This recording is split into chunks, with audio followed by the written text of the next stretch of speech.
के पवित्र शास्त्रों के आधार पर ऋग्वेद, सामवेद, यजुर्वेद, अथर्ववेद, ये 4 वेद ब्रह्म ने अपने पुत्र रजगुण ब्रह्मा जी को दिए थे। और ये 5 वेद, ये सूक्ष्म वेद सहित ये 5 वेद पूर्ण परमात्मा ने, सत्य पुरुष ने, परम अक्षर ब्रह्म ने इस ब्रह्म के अंदर, ज्योति निरंजन के अंदर फीड कर दिए थे। और उसमें टाइम फिक्स कर दिया था कि इतने समय के उपरांत ये सब इसकी श्वासों से बाहर आएंगे। जैसे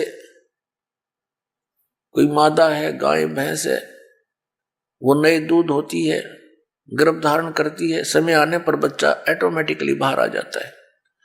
तो ऐसी स्थिति परमात्मा ने, पूर्ण ब्रह्म ने हमारे लिए की थी कि ये बच्चे भगवान को भूल ना जाएं, परमात्मा की भक्ति करेंगे इन वेदों अनुसार तो इनको बहुत लाभ होगा, इन पर आपत्तियां नहीं आएंगी, कष्ट नहीं आएंगे। ये गलती से काल के साथ चले गए हैं। वो 5 वेद जब इसके श्वासों के द्वारा, ब्रह्म के श्वासों के द्वारा निकले तो इसने उनमें देखा कैसा ज्ञान है भगवान ने दिया है। तो उसने वेदों को पढ़ा तो 5वां वेद था, उसमें सारांश था, 4 वेदों का निष्कर्ष था और पूर्ण परमात्मा की जानकारी और उसकी वे ऑफ वर्शिप, पूजा की विधि भी लिखी थी। वो घबरा गया कि इन प्राणियों को जो मेरे अंतर्गत आगे हैं, इनको यदि पूर्ण परमात्मा का और वहां के सुख का ज्ञान हो गया तो ये सब भाग जाएंगी ऐसी साधना करके। इसलिए इसने उस 5वें वेद को नष्ट कर दिया। 4 वेद दे दिए जिनमें गोलमोल ज्ञान है। गोलमोल का अर्थ क्या है, भावार्थ क्या है कि इसमें महिमा तो है परम अक्षर ब्रह्म की और केवल पूजा की विधि है ब्रह्म तक की। जैसे यजुर्वेद अध्याय नंबर 40 के मंत्र नंबर 15 में लिखा है कि ओम करतु समर किलबे समर करतुम समर। ओम नाम का जाप काम करते करते सिमरण करो, विशेष कसक के साथ सिमरण करो, श्रद्धा के साथ, पूरी आस्था के साथ, और मनुष्य जीवन का मूल कार्य जानकर ओम नाम का स्मरण करो। ओम नाम ब्रह्म का और महिमा इसमें बता रखी है। परम अक्षर ब्रह्म है जिसकी पूजा से पूर्ण मोक्ष होता है, उसके ऐसे चिन्ह हैं, वो ऐसी लीला करता है। अपने आत्मा दास के सत्संग में मुख्य तौर पर 3 ब्रह्म होते हैं। 3 ब्रह्म यानी 3 प्रभु, 3 पुरुष, एक सरब्रह्म, एक अक्षर ब्रह्म, एक परम अक्षर ब्रह्म। दूसरे शब्दों में एक सरपुरुष, एक अक्षर पुरुष और एक परम अक्षर पुरुष। तीसरे शब्दों में ईश्वर, परमेश्वर। ये 3 मुख्य प्रभु हैं। मुख्य तो वैसे एक है, लेकिन हमारे सदग्रंथों में जो विशेष ज्ञान दिया है इन तीनों के विषय में। और इसके पश्चात 3 प्रभु और माने हैं, रजगुण श्री ब्रह्मा जी, सतगुण श्री विष्णु जी और तमगुण श्री शंकर जी, और आदि शक्ति प्रकृति देवी ये दुर्गा है। इनके बाद फिर बहुत से देवता हैं जो भगवान की भक्ति करके ही कुछ उन्होंने अपने टायर में हवा भर ली, यानी परमात्मा की कुछ भक्ति संग्रहित करके, और वो कुछ सिद्धि युक्त हो करके अन्य प्राणियों से श्रेष्ठ बने दिखाई देते हैं, वो भी देवता है। यानी श्री ब्रह्मा जी रजगुण, श्री विष्णु सतगुण, श्री शिव जी तमोगुण, ये अन्य देवताओं में हैं। और ये हमारे इस तत्व ज्ञान के अंदर मुख्य तौर पर प्रभु नहीं गिने जाते। दूसरे शब्दों में दास कहे कि ये भगवान नहीं है, ये ईश नहीं है, स्वामी नहीं है, भगवान नहीं है। तो ये बात जनसाधारण के गले उतरे नहीं, विशेषकर पवित्र हिंदू समाज के पुण्यकर्मी प्राणियों के, क्योंकि हमारे धर्म गुरुओं ने हमें उल्टा पाठ पढ़ा दिया और एक दिन से नहीं हजारों वर्षों से यही पाठ हम सुनते आ रहे हैं कि ब्रह्मा विष्णु महेश सर्वेश्वर हैं, इनका कोई जन्म मृत्यु नहीं होता, इनकी कोई माता पिता नहीं है, ये स्वयंभू है। तो जिस कारण से दास ने ये शब्द बोल दिया कि ये भगवान नहीं है, ये बात एक बहुत विवादप्रस्त हो जाएगी यदि प्रमाण नहीं दिखाया गया। आपको प्रमाण दिखाते हैं।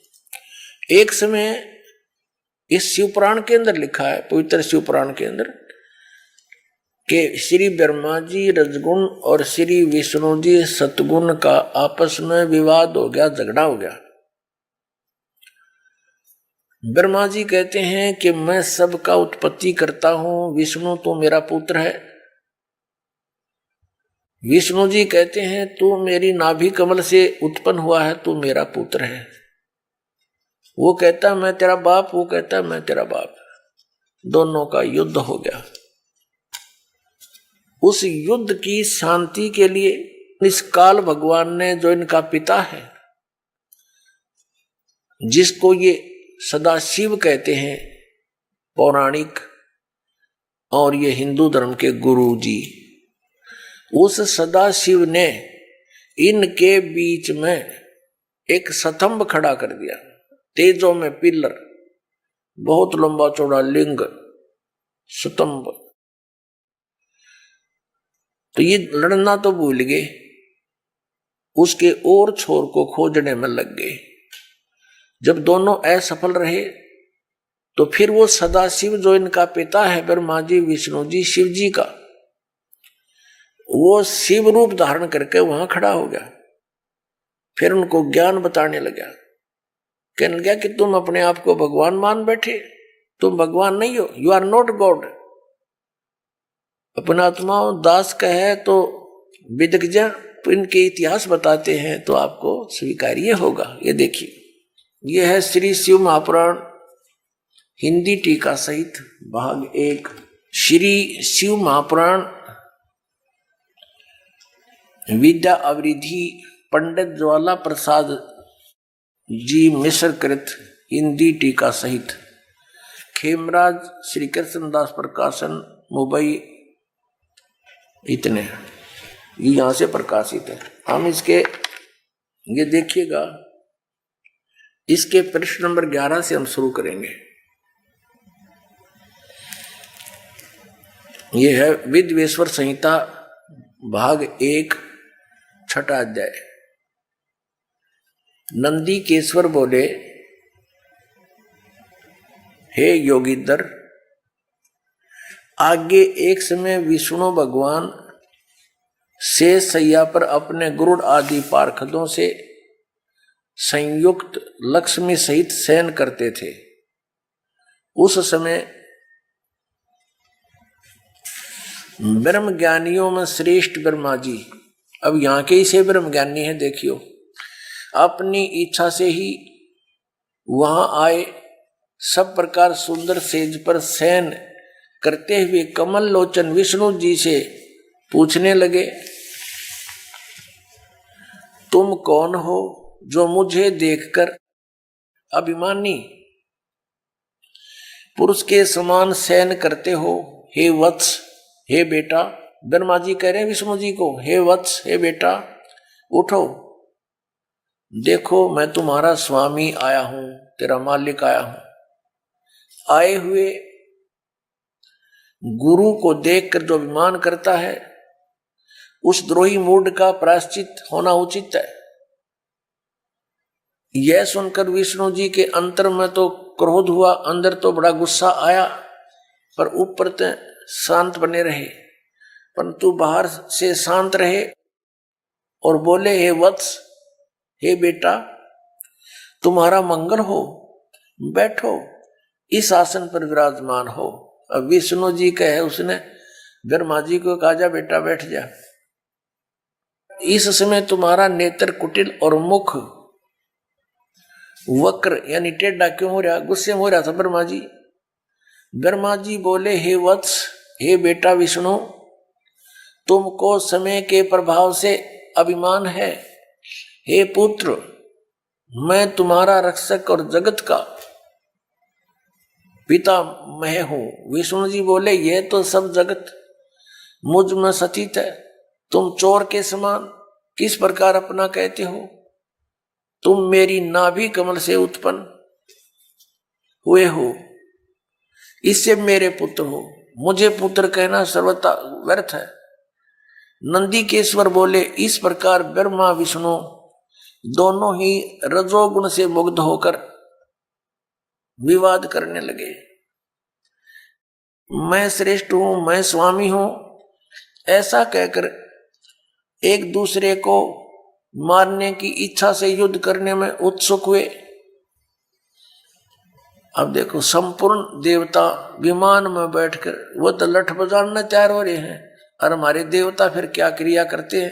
तब संपूर्ण देवता विमानों में बैठकर उस महाअद्भुत युद्ध को देखने चले आए और आकाश में उनके ऊपर फूल बरसाने लगे। वारे देवताओं, बताइए, देवताओं के काम है, दो भाई लड़ भी रहे हैं किसी कारण से, भले पुरुषों का काम है उनका बीच बचाड़ा करके छुटवावे, उनसे युद्ध बंद करवावे, और ये देवता फूल बरसावे, कहा मरो कटके, देखो कौन सा तगड़ा है। तो ये सारा एक काम बिगड़ा पड़ा पुण्यात्माओं इस तत्व ज्ञान के अभाव से।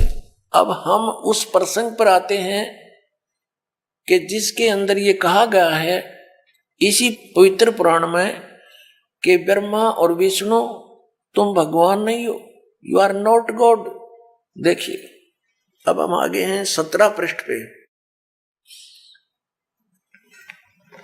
और विद्वेश्वर संहिता भाग 1 अध्याय 9, ये वही प्रसंग यहां तक चल रहा। नंदीकेश्वर बोले, इस प्रकार भगवान ने उन नम्र हुए।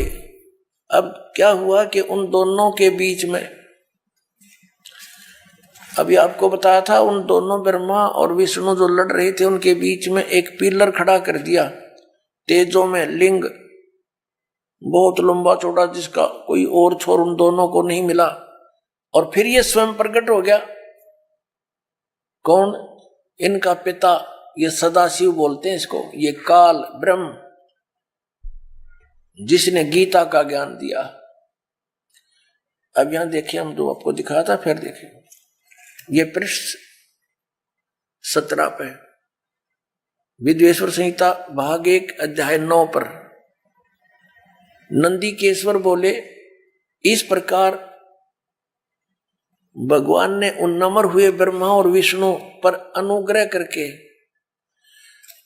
उनके युद्ध में परस्पर उनकी सेना मारी गई थी, उस सब को यहां देखें, उन दोनों की अज्ञानता और वैर को दूर करने के अर्थ उनसे क्या कहा भगवान, काल भगवान ने, सदाशिव ने क्या कहा कि मेरे सकल और निष्कल यानी साकार और निराकार में भेद से 2 रूप हैं, परंतु और ईश्वर नहीं है, मेरे अतिरिक्त कोई प्रभु नहीं है।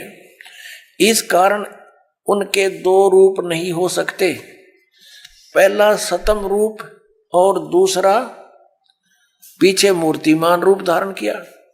इसमें ब्रह्म रूप निष्कल है, यह निष्कल है, निष्फल नहीं,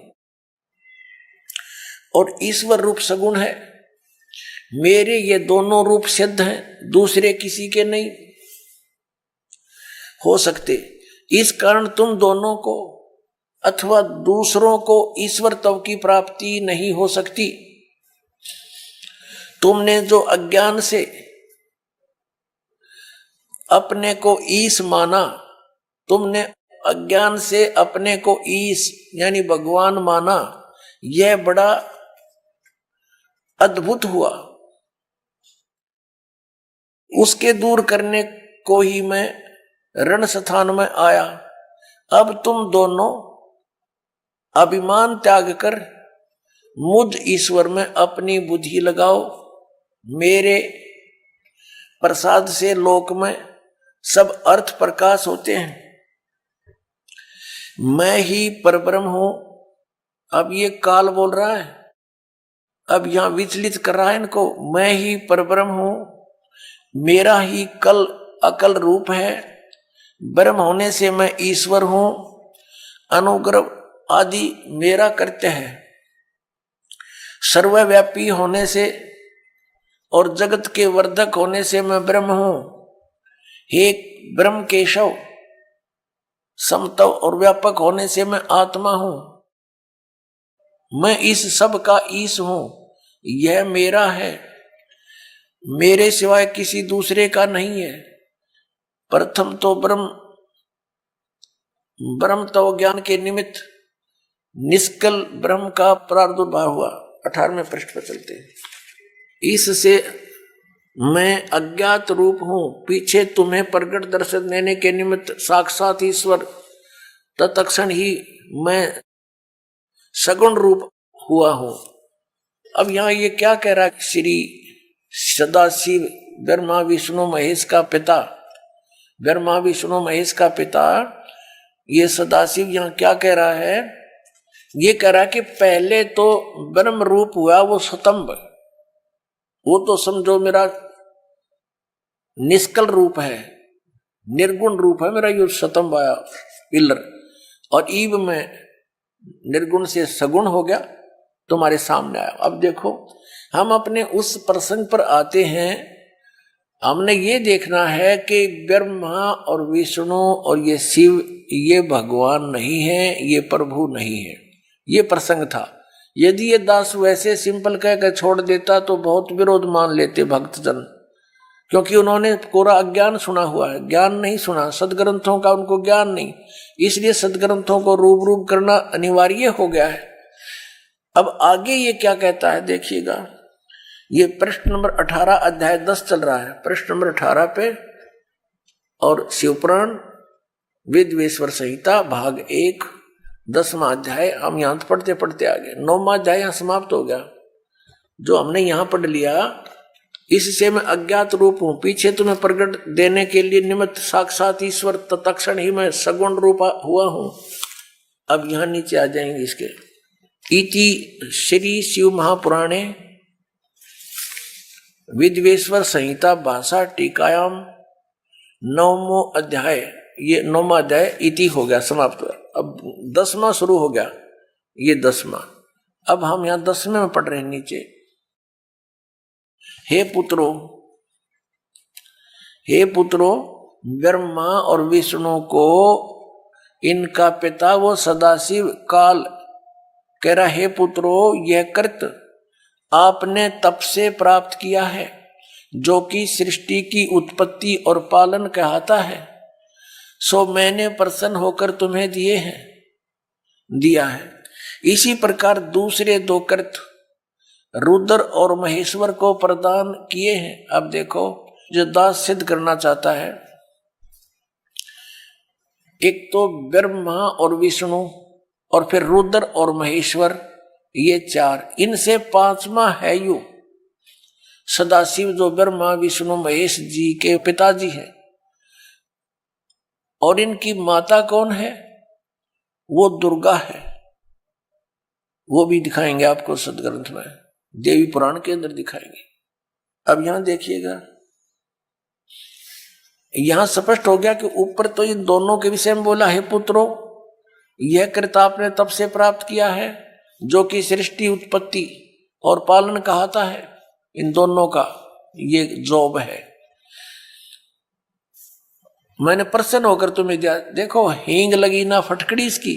तब तो कह रहा है कि तुमने तप किए, घोर तप किए। इसमें लिखा है कि विष्णु जी ने 12,000 वर्ष तक घोर तप किया, ब्रह्मा जी ने इतने वर्ष तक तप किया, तो कहता है इस तप के बदले में मैंने खुश होकर तुझ में दिया है। बता, इन की भलाई इन्हीं को सौंप दी। अपनी तरफ से क्या दिया इसने? पहले इनसे डले डुआई हठ योग करो, सिद्धि युक्त हो गए। अब फिर रिमोट अपने हाथ में लेकर इनको कहा तुम सृष्टि करो। सब जीवों को यहाँ पर स्थिति, उत्पत्ति, संहार ये अपने पुत्रों से करवाता है और स्वयं खाता है सबको। ये काल है। गीता जी अध्याय नंबर 11 के श्लोक नंबर 32 में कहता है, मैं काल हूं अर्जुन, और अब प्रकट हुआ हूं, अब आया हूं मैं, अब प्रवृद्ध हुआ हूं। और श्री अर्जुन जी पूछ रहे हैं कि हे महानुभाव आप कौन हो, मैं आपसे परिचित नहीं हूं। अरे अर्जुन का साला था श्री कृष्ण और उससे अपरिचित हो गया इतनी जल्दी? क्योंकि वो श्री कृष्ण था ही नहीं, श्री कृष्ण में प्रवेश वो काल था। और जब बाहर निकल कर देखा तो उसका इतना रूप हो बाहर निकल गया उससे। जब विराट रूप दिखा श्री कृष्ण तो ओझल हो गया, दिखाई भी नहीं दे रहा था उनकी रोशनी के अंदर। और अर्जुन कह रहा, पूछ रहा आप कौन हो, मैं आपको पहचान नहीं पा रहा हूं। तो काल था। वो कहता है मैं काल हूं और सबका नाश करने के लिए अब प्रवृत्त हुआ हूं। तो ये इनका पिता है। और वो क्या कह रहा है कि ब्रह्मा और विष्णु तुम्हें दो जो कृत जॉब दिए हैं, तुम्हारे को दो विभाग दे दिए। एक तो उत्पत्ति विभाग, रजोगुण विभाग से उत्पत्ति होती है, ब्रह्मा जी को रजोगुण युक्त कर दिया और विष्णु जी को सतोगुण युक्त कर दिया, और तीसरे अपने पुत्र को तमोगुण युक्त कर दिया, अपना स्वरूप बना लिया। कहते सदाशिव कहता है जब ये खड़ा है कि मैं इन्हीं के रूप, ये मेरे ही स्वरूप में है। और ये कैसे छल करता है, जब किसी को विष्णु रूप में दर्शन देता है तो उसमें अपना विष्णु रूप धारण कर लेता है और उसी विष्णु रूप में संबोधन करता है, तो उस कारण से विष्णु पुराण बन गई। और जिसमें शिव रूप में धारण करके किसी को ज्ञान दिया है तो उसके आधार से शिव पुराण की रचना होगी। ये है वो काल जो कहता मैं कभी अपने ओरिजिनल रूप में किसी के समक्ष नहीं होता, मेरे कर्म और जन्म अलौकिक हैं। गीता जी के अध्याय नंबर 4 के 5 और 9 में इसने स्पष्ट किया है। और साथ में कहा है कि जब धर्म की ग्लानि होती है मैं अपने अंश, अपने आत्मा, अपने अंश अवतारों का सृजन करता हूं, उनको यहां प्रकट करता हूं, भेजता हूं, उत्पन्न करता हूं। जैसे श्री राम, श्री कृष्ण आदि। आप देखिएगा नीचे, अब ये दास दो सिद्ध करना चाहता है कि दो तो ये ब्रह्मा और विष्णु हो गए, इस प्रकार दूसरे दो कृत रुद्र और महेश्वर को प्रदान किए हैं। दो अच्छी 4 हो गए ना, एक रुद्र एक महेश्वर, और 5वां यू बोलने लग रहा। अब आगे हम चलते हैं, ये प्रमाणित करते हैं। ये देखिएगा यहां पर, ये प्रश्न नंबर 19 है। और ये विद्वेश्वर संहिता भाग 1 अध्याय 10 चल रहा है, यहां से हम लेंगे। हे सौम्य, मेरे अज्ञान से विमुख होने से तुम्हें अज्ञानता आ गई। विष्णु और ब्रह्मा जी को कह रहे हैं मेरा ज्ञान होने से ऐसा नहीं होता, ज्ञान और रूप महेश के तुल्य हो जाते हैं। इस कारण इस ज्ञान की सिद्धि के निमित्त ओंकार नामक मंत्र जप करो। अभिमान दूर करने वाला, यह अभिमान दूर करने वाला है। सोई निज मंत्र उपदेश करते हैं। यह ओंकार मेरे मुख से उत्पन्न होने से मेरे ही रूप का बोधक है, यानी ब्रह्म का, और महामंगल करने वाला है। यह वाचक है, मैं वाच्य हूं। यह मंत्र मेरा आत्मा है कि उसके स्मरण से मेरा स्मरण होता है। उत्तर की ओर मुख से आकार का, इसका भी बहुत वर्णन दे रखा है। पश्चिम के मुख से उकार का, दक्षिण के मुख से मकार का, पूर्व के मुख से बिंदु का, और मध्य के मुख से नाद उत्पन्न हुआ है। इस प्रकार 5 प्रकार से यह निर्गत हुआ, सब एक होकर ओम ऐसा एक अक्षर हो जाता है। ओम ऐसा एक अक्षर हो जाता है। अब हम इससे इतना ही लेंगे। इस पवित्र पुराण ने हमारा बहुत सा काम हल्का कर दिया इस दास का। एक तो ये सिद्ध कर दिया कि ब्रह्मा और विष्णु और शिव और रुद्र, महेश्वर जिसको कहते हैं, ये भगवान नहीं है, ये ईश नहीं है।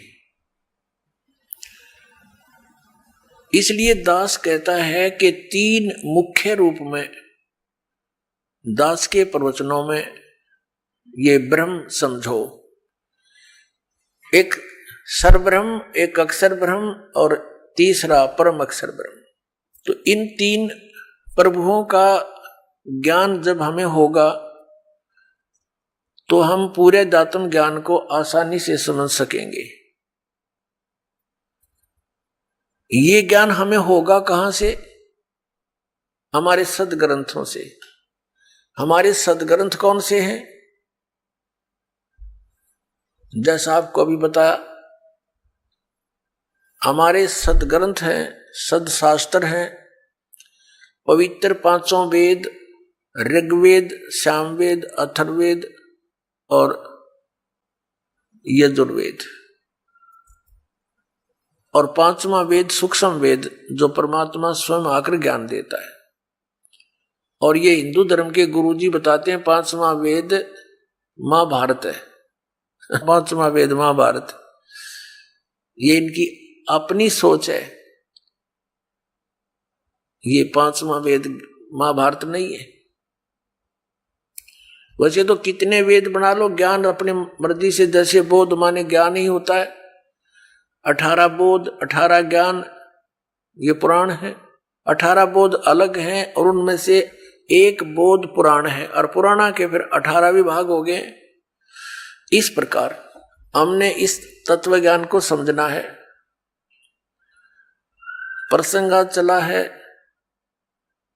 कि परमात्मा की प्राप्ति के लिए हम इतना कठिन प्रयत्न करते हैं। प्रत्येक मानव ये मानता है कि कोई शक्ति है जो हमें सुखी कर सकती है, कोई ऐसी पावर है। तो उसकी उस समर्थ शक्ति को किसी ने तो अपने हिसाब से किसी देव को मान लिया कि ये समर्थ शक्ति है, दूसरे ने मान लिया ये ऐसी समर्थ शक्ति है, ये है पूर्ण परमात्मा, किसी ने किसी को। तो ये निर्णय कहां से होगा कि पूर्ण परमात्मा कौन है? जैसे आपके समक्ष श्री ब्रह्मा जी रजगुण, श्री विष्णु सतगुण, श्री शिव जी तमगुण, ये तो रिजेक्ट हो गए, ये गॉड नहीं है, ईश नहीं है, क्योंकि इन्हीं के इतिहास में लिखा है, इनके पिता ने बोला है, सदाशिव ने कह दिया। ठीक, अब ये सदाशिव कौन है? ये कहता मेरा एक ओम अक्षर है। ओम अक्षर किसका है? ब्रह्म का। तो ये ब्रह्म ही सदाशिव रूप में प्रकट हो गया। जैसे गीता ज्ञान देते समय इसने अपना वास्तविक रूप दिखाया श्री कृष्ण से बाहर निकल के, और इतना लंबा चौड़ा ऊपर तेज बहुत घड़ा इसके शरीर में, और इसके भयंकर रूप को देखकर अर्जुन जैसा योद्धा भी कांप रहा है और कह रहा है कि भगवान आप तो देवताओं को भी खा रहे हो, सिद्धों की सिद्ध भी आपके, ऋषि भी आपके सामने मंगल कामना कर रहे हैं, आप किसी को नहीं बख्श रहे हैं। तो 11वें अध्याय के 32वें श्लोक में कहता है कि मैं काल हूं भाई और अब प्रवर्त हुआ हूं। श्री कृष्ण काल नहीं थे। श्री कृष्ण जी ने पहले कभी अपने आप को काल नहीं कहा, बाद में कभी उसने काल नहीं कहा, और उनके पास आकर के सब ग्वाल बाल गोपिकाएं तथा पशु पक्षी भी प्यार पाते थे। तो श्री कृष्ण काल नहीं थे, ये काल था श्री कृष्ण यानी विष्णु जी के पिताजी, जो इनको भी यहां अज्ञान से परिपूर्ण करके रोके हुए हैं। अपनात्मा उस कौन से परमात्मा की हम भक्ति करें, इसका निर्णय हमारे सदग्रंथों में। सदग्रंथ आपको बता दिया, ये 5 वेद और इन 4 वेदों का निष्कर्ष संक्षेप श्रीमद् भगवत गीता में इस ब्रह्म ने ही बोला है, जो अभी विष्णु और ब्रह्मा जी को कह रहा था कि तुम ईश नहीं हो, तुमने अपने आप को ईश मानकर, कर्ता मानकर बहुत भारी गलती की है, बड़ा अचरज किया है, असंभव बात की है तुमने, कही है तुमने, तो ये भगवान नहीं है, ये तो क्लियर हो गया। और ये गीता ज्ञान दाता यही है, ब्रह्म है, सरपुरुष है, श्री कृष्ण में प्रवेश करके बोलता है। ये स्वयं कभी किसी के समक्ष नहीं आता, इसने प्रतिज्ञा कर रखी है।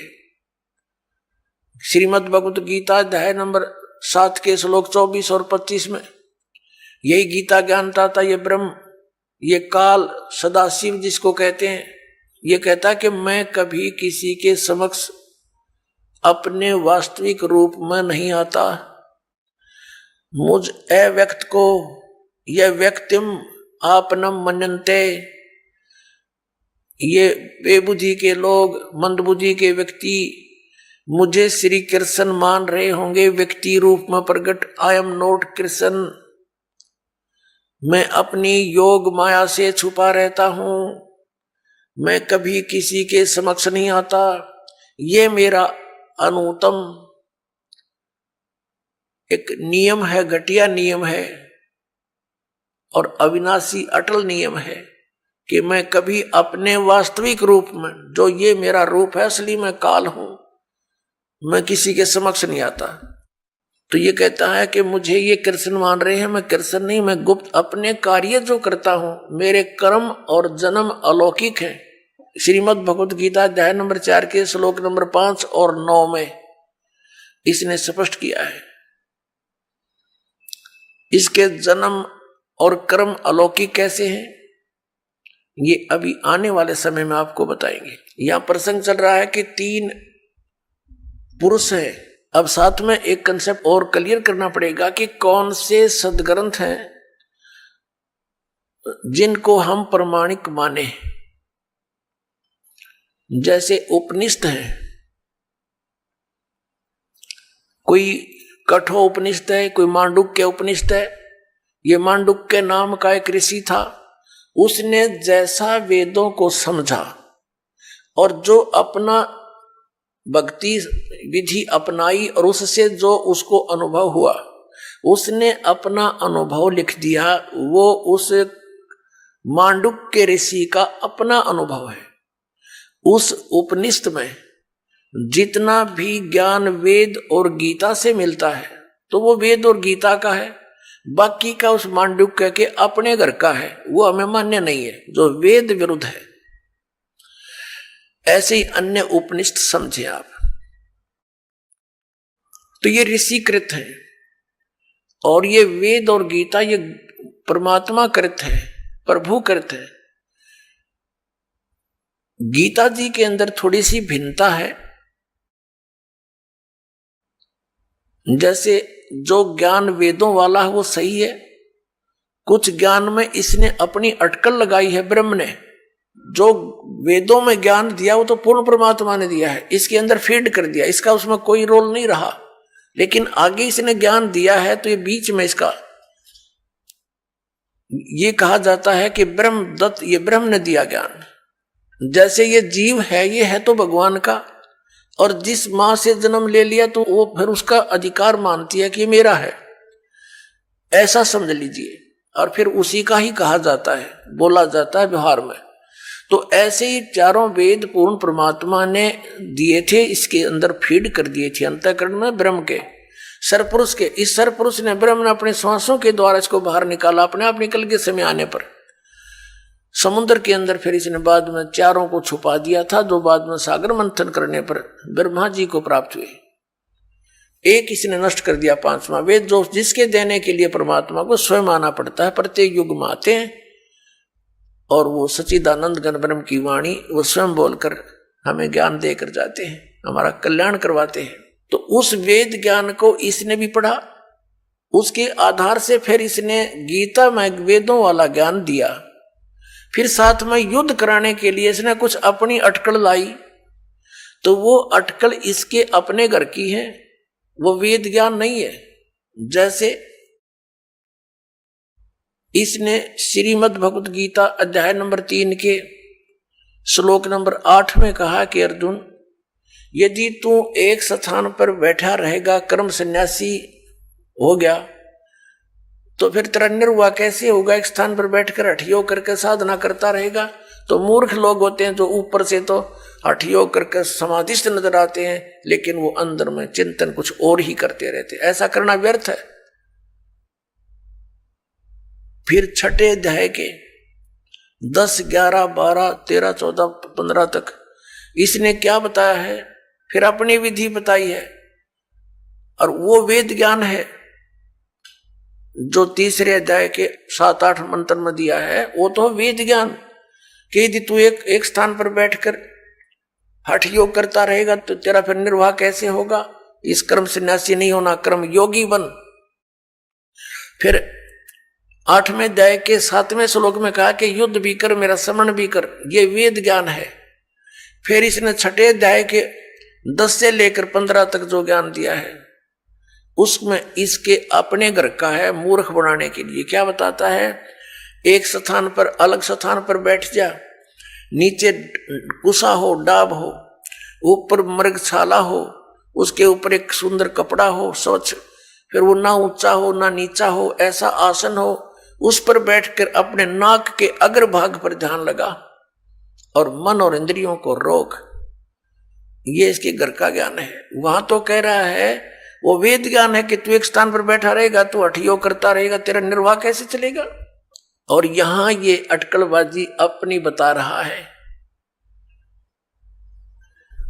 अब जैसे वो वेद ज्ञान कैसे है और ये वेद ज्ञान क्यों नहीं है, ये भी जानना अनिवार्य है। यजुर्वेद अध्याय नंबर 40 के मंत्र नंबर 15 में स्पष्ट किया है कि वायु अनिलम अमृतम अथिदम बसमांतम शरीरम ओम कर्तु समर किलबे समर और कर्तुम समर। ओम नाम का सिमरण काम करते करते कर, विशेष कसक के साथ कर और मनुष्य जीवन का परम कर्तव्य जानकर ओम का सिमरण कर। ऐसे ही सूक्ष्म वेद में कहा है परमेश्वर ने, नाम उठत नाम बैठत नाम सोवत जागवे, नाम खाते नाम पीते नाम से ती लागवे। नाम उठत नाम बैठत नाम सोत जागवे, नाम खाते नाम पीते नाम से ती लागवे। काम करते करते, चलते फिरते, उठ के बैठ के, जब भी जैसे भी सुविधा हो, उठते चलते नाम का सेवन कर और नाम से मोक्ष होगा। केवल नाम ही है मोक्ष का। बाकी जो अन्य साधनाएं हैं, जो हठ योग आदि हैं, वो मोक्ष मार्ग नहीं है। उससे अन्य उपलब्धियां होती हैं जो मोक्ष मार्ग में सहयोगी नहीं, बाधक होती है। उसे सिद्धियां आ जाती हैं, प्रभुता बन जाती है, फिर वो भगवान स्वयं प्रभु बन जाता है, प्रभु को भूल जाता है, उसका दुर्भाग्य होता है। तो इसलिए हमने वही क्रियाएं करनी चाहिए जिससे हमारा मोक्ष हो, हमें मोक्ष प्राप्ति हो। अब यहां प्रसंग चल रहा है, उसी पर आते हैं कि जो वेदों वाला ज्ञान श्री मद्भगवत गीता में है वो बहुत ज्यादा है। थोड़ी सी अटकल है इसकी अपनी। तो इसकी अटकल कैसी है? जैसे दूसरे अध्याय के 37 और 38 में एक बार तो कहता है कि अर्जुन तू सब लाभ हानि को भूल जा और युद्ध कर ले, और फिर तुरंत लाभ और हानि याद दिला रहा है कि यदि तू युद्ध में मारा गया तो स्वर्ग की प्राप्ति होगी, और यदि युद्ध में जीत गया तो तू पृथ्वी का राज भोगेगा, तेरे दोनों हाथों में लड्डू। तो ये इसकी अपनी बकवाद थी जो उसको केवल युद्ध कराना ही उद्देश्य रखा हुआ था। अब यदि श्री कृष्ण जी गीता जी का ज्ञान दे रहे होते तो वो इतना जुल्म नहीं करवाते, क्योंकि वो तो बहुत युद्ध अप्रिय है, वो युद्ध करते ही नहीं, उनको युद्ध अप्रिय है। क्योंकि 3 बार गए थे वो शांति दूत बनकर, उनको इसी दृष्टिकोण से कहा करते थे, देखो भाई युद्ध बहुत बुरी चीज होती है, टाइम पास करना अपना टाइम पास कर लो, आधा आधा बांट लो। नहीं माने, फिर आखिर में क्या हुआ कि भगवान ने ये कह दिया भी ठीक है तुम नहीं मान रहे हो। श्री कृष्ण जी ने कहा कि एक तरफ मेरी सेना होगी, एक तरफ मैं होऊंगा, और मैं हथियार भी नहीं उठाऊंगा। क्या वो महापुरुष? और फिर ये कह सकता है जब अर्जुन मना करे कि मैं नहीं युद्ध करना चाहता भगवान, और मैं तो ये चाहता हूं कि मुझे निहत्थे को एक तीर मार के मार दे मुझे दुर्योधन, और मेरी मृत्यु से ये अनर्थ टल जाए, मैं यहां तक इच्छुक हूं, और हम तो भीख मांग कर गुजारा कर लेंगे, ऐसा जुल्म हम नहीं करेंगे। और उस समय ये कह रहा कि ना युद्ध कर, तू मर गया तो स्वर्ग में जाओगा, और युद्ध जीत गया तो राज भोगेगा। अब उसमें गंध भरने लग रहा है ये सारा। जब ये नहीं माना तो उसको ज्ञान देने लगा, ज्ञान के भी प्रश्न उत्तर करता रहा। अर्जुन सोचा था इससे पीछा छूटा, किसी तरह यो मन बख्श दे। अंत में जब नहीं मानता दिखा अर्जुन, तो उसने विराट रूप दिखा दिया, भयंकर। अब कलेजा फट गया उसका, अर्जुन का। और लास्ट में फिर सारा कुछ ज्ञान देकर अपना, और कुछ वेदों का ज्ञान तो है इसमें अधिक। फिर लास्ट में 18वें अध्याय के 67-68 में पूछा है कि क्या तुझे ज्ञान हो गया, अब बोल क्या करेगा। अर्जुन बोला मैंने बहुत ज्ञान हो गया, मैं तो युद्ध करूंगा। अब उसने सारा दृष्टिकोण पढ़ लिया उसका कि ये युद्ध कराना चाहता है, और यदि मैंने मना कर दिया और इसने एक बार वो दृष्टि फिर दिखा दिया, मेरा हार्ट अटैक हो जाएगा, तो ये तो काम मेरा तो बनेगा। इसलिए अर्जुन ने कह दिया ठीक है भगवान, जो आपकी आज्ञा होगी वही करूंगा, और नाश करा दिया। अब हम आते हैं उसी निष्कर्ष पर, अपने आज के विषय पर। आज का विषय है कि हम परमात्मा की खोज में लगे हैं, और जाके ऊपर एती बीती, और कैसा है वो देश